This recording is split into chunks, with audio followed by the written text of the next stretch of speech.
2017 година во Македонија. Чудно, но ниту министрите, а ниту премиерот се уште не одат на работа облечени во стилот на кралот Сонце, Луј 14. А токму изгледот на нивните работни простории најмногу налага ваков стил на облекување.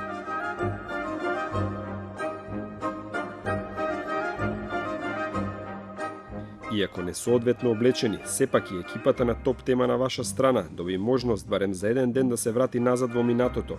А каде најдобро, ако не во владата на Република Македонија?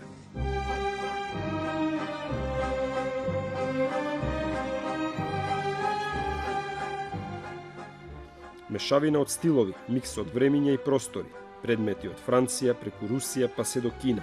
За некого изгледа луксузно, за некого кич. Некогаш препознатливата фасада на архитектот Петар Муличковски пополека бледне од сеќавањата на граѓаните, бидејќи она што денес секојдневно го гледаат е така наречениот Бел дворец. Фасадата од модерната се врати директно во барокот. Од објавените бомби лесно може да се заклучи дека интериерот и екстериерот на владата се по вкусот на поранешниот премиер Никола Груевски.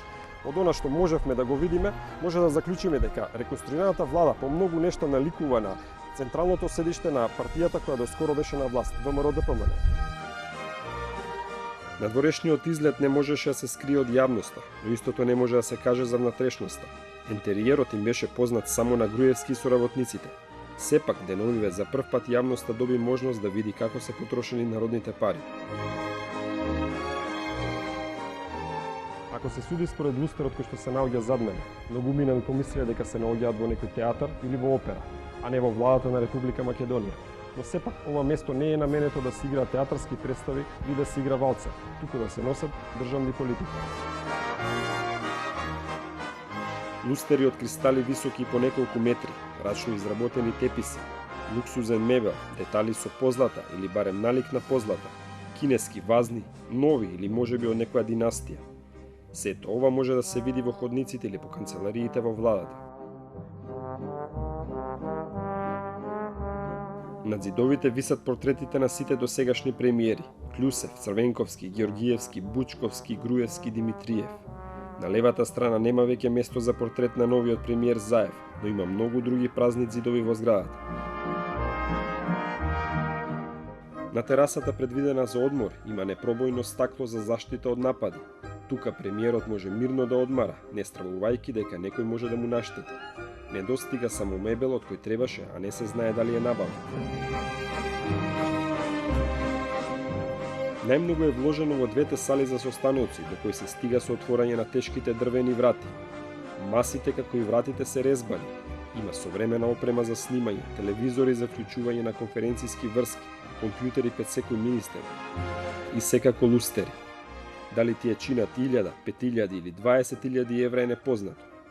Договорите за јавни набавки се јавно достапни, но не и тоа што било набавено и за колку пари. Внатрешното уредување на владата чинело околу 5 милиони евра, но она што јавноста се уште не го знае е колку чинат поединечно секој од предметите. Например, никој не знае колку чини оваа вазна која што го украсува холот од владата.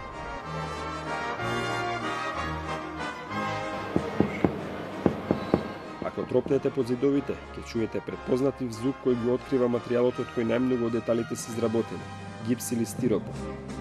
Од така наречените бомби, јавноста дозна дека големо познавање за градежни материјали има токму поранешниот премиер. Секако ќе биде тендерот. Голема е разликата во цената дали ќе биде фасадата од мермер или ќе биде од, има сега измислено во светот некој специјален маутер што личи како да е некој мермер, а не е мермер. До сега теравме сите со мермер. Од МНР почнавме веќе со, пошто немаме пари, нели, кратиме на трошоци, почнавме да го правиме со тој маутерот специјален и таа на Пресвета Богородица ќе правиме исто со маутер. Реален или привиден луксус, стиропор, гипс или мермер. Допрво ќе се проверува какви материјали биле користени при изградба на оваа зграда и дали парите биле наменски потрошени. Како и многу други згради од проектот Скопје 2014. Вкупната цена растеше со анекс договори. Па така, оваа барокна влада ја чини македонскиот народ околу 18 милиони евра. Јавноста можеби ќе биде шокирана ако некогаш ги види министрите облечени како кралот Сонце, Но уште повеќе ако некогаш ја дознае точната сума за тоа колку пари биле потрошени на стиропор и гипс за проектот Скопје 2014.